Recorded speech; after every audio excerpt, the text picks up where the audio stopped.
Well, after days of beatings and arrests, the demonstrations in Pakistan turned deadly today.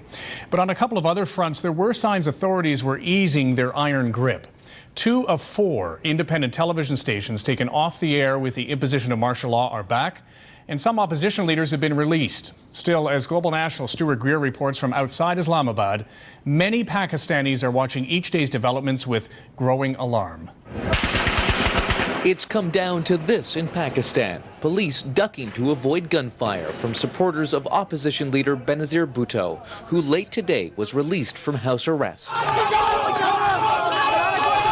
Almost 2 weeks of emergency rule have done nothing to calm the country. Quite the opposite. It's made things worse. And today, for the first time, it turned deadly, with 2 young boys dying in the clashes.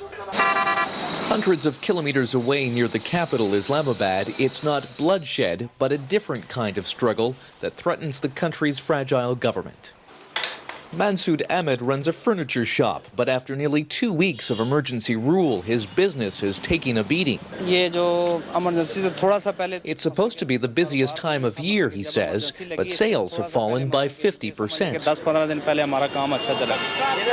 And Mansood isn't the only one worried about business. After 8 years of army rule, no wonder people here are cynical about politics. What they really care about is the economy.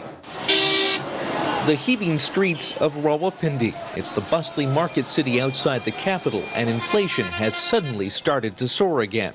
So far, most people here have sat out the protests. But with the cost of living beginning to climb, they may soon decide to join in, swelling the demonstrations into mass street protests. Personally, I feel that once everyone is going to be moved on the roads.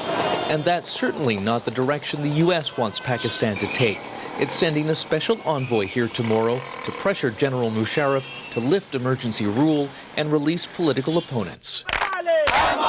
But patience is wearing thin, more clearly in some places than others. But Pakistanis watching from the sidelines may soon be drawn into this crisis as well. Stuart Greer, Global News, Islamabad.